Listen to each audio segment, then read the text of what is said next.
Bonjour à tous et bienvenue dans ce nouvel épisode de Théorique.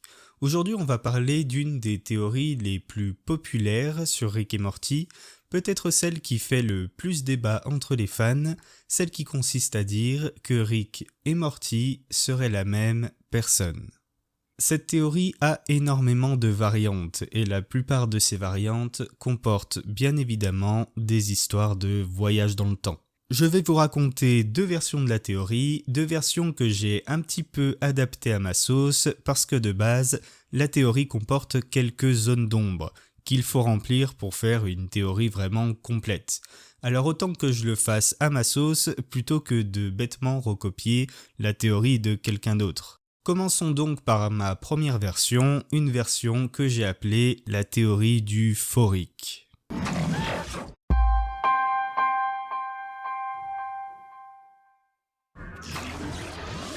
Pour la première version, imaginons que dans un futur proche, Rick meurt, de mort naturelle ou pour une autre raison.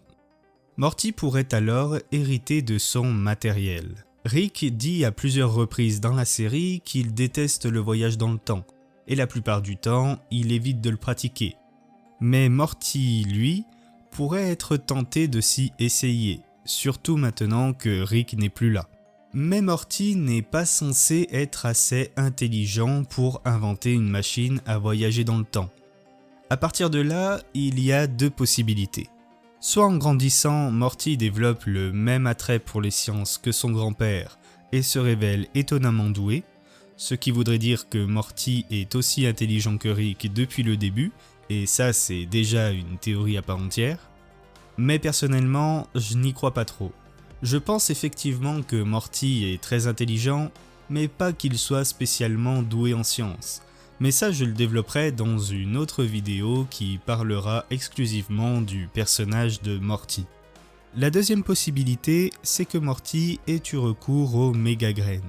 Les méga-graines, pour rappel, ce sont ces graines que l'on découvre dans le tout premier épisode de la série et qui ont pour vertu de rendre intelligents ceux qui en ont dans le corps.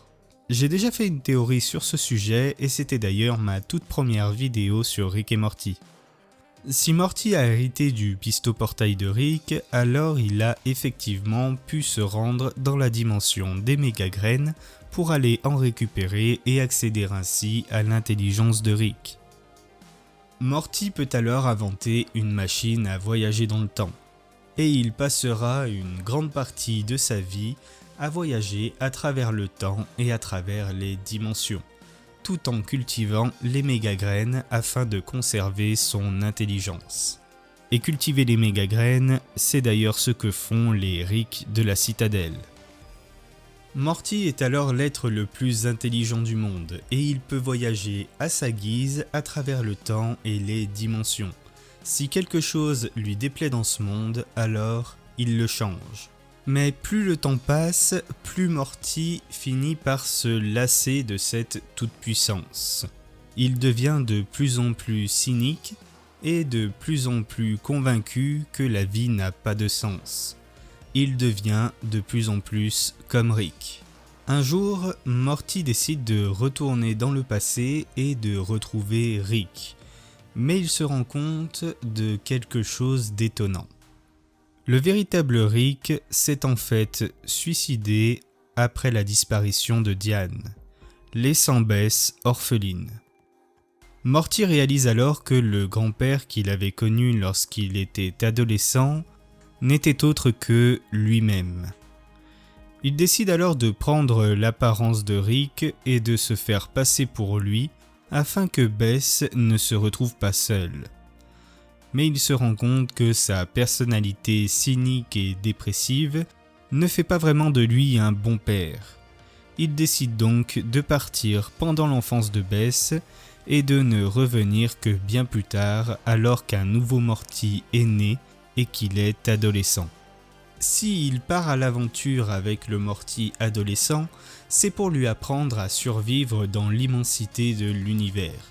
Mais surtout pour lui montrer les méga-graines et lui apprendre à s'en servir, afin qu'il puisse plus tard lui-même revenir dans le temps à l'époque de l'enfance de Bess et s'occuper d'elle, tout en espérant que ce nouveau Morty sera un meilleur père pour Bess qu'il ne l'a été. D'ailleurs, si on y réfléchit, dans le tout premier épisode de Rick et Morty, Rick n'a aucune réelle raison d'embarquer Morty dans la dimension des méga-graines, si ce n'est pour lui apprendre à s'en servir. Ainsi se termine ma toute première version de la théorie. Elle n'est pas vraiment parfaite, elle comporte quelques défauts et surtout un gros paradoxe temporel. Mais ça, quand on fait des histoires de voyage dans le temps, on y est un peu obligé. En effet, si Rick a toujours été un Morty, alors comment le tout premier Morty du cycle a-t-il pu avoir accès aux méga-graines, puisque normalement il n'aurait pas dû connaître de Rick? Ou alors, ça veut dire que la première possibilité, selon laquelle Morty est déjà intelligent de base, est la bonne. Mais comme je l'ai dit, j'y crois pas trop. Si vous avez des idées pour améliorer cette théorie, ou alors si vous avez des réserves la concernant, n'hésitez pas à en parler dans les commentaires. En attendant, on va passer à ma deuxième version de cette théorie.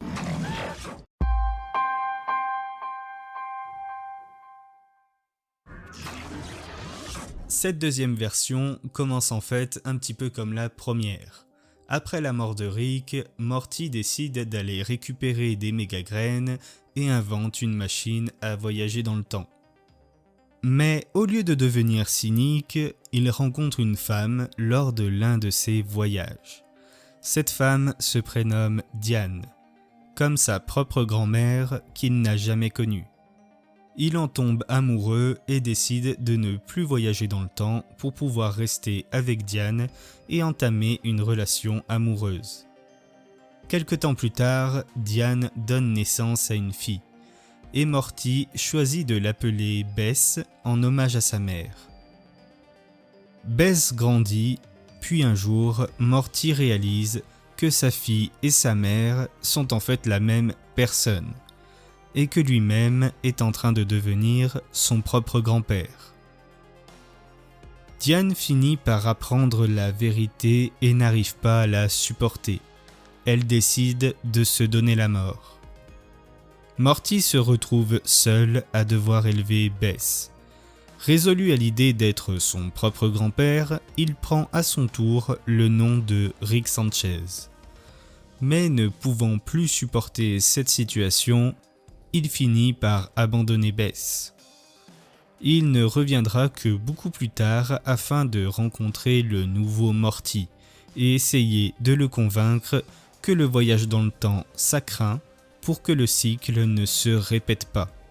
Comme vous l'avez remarqué, cette version de la théorie est assez glauque et elle ressemble même peut-être plus à une creepypasta qu'à une véritable théorie. Surtout qu'elle comporte également pas mal d'incohérences. Encore une fois, si vous avez des idées pour l'améliorer, n'hésitez pas à en parler dans les commentaires. Ce que l'on peut retenir de la théorie Rick égale Morty, c'est qu'elle peut être très intéressante.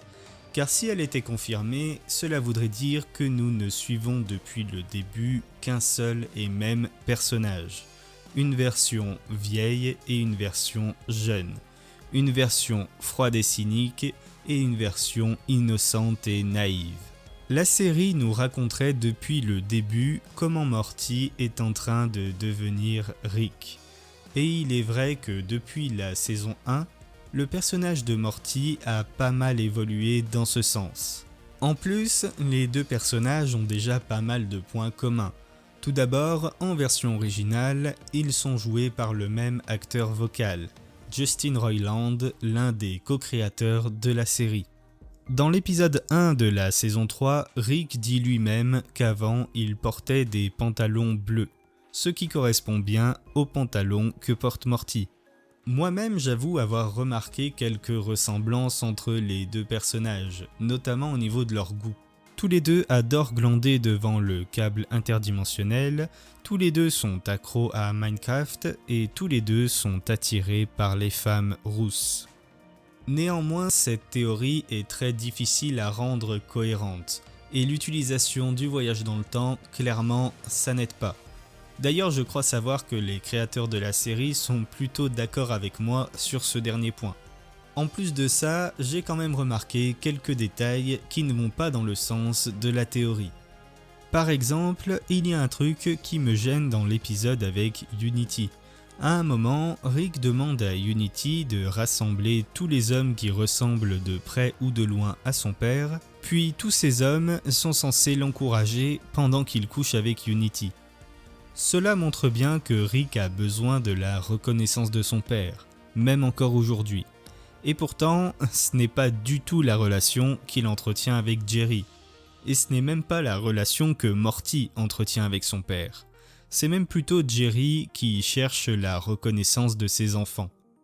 Mais tout ça, ce n'est que mon avis, et une théorie, c'est aussi fait pour être fun, et pour développer son imagination au travers d'une œuvre qu'on aime. Et pour ça, cette théorie est vraiment très efficace. Dans tous les cas, que la théorie soit vraie ou fausse, elle en reste pertinente, car on voit effectivement la frontière entre les deux personnages devenir de plus en plus floue. Morty nous apparaît de plus en plus rebelle et de moins en moins moral, tandis que Rick nous apparaît de plus en plus humain et faible. En attendant, je vous invite à partager cette vidéo si elle vous a plu et à vous abonner à la chaîne pour ne pas louper les prochaines. Et je vous dis à très bientôt pour une nouvelle vidéo sur Rick et Morty.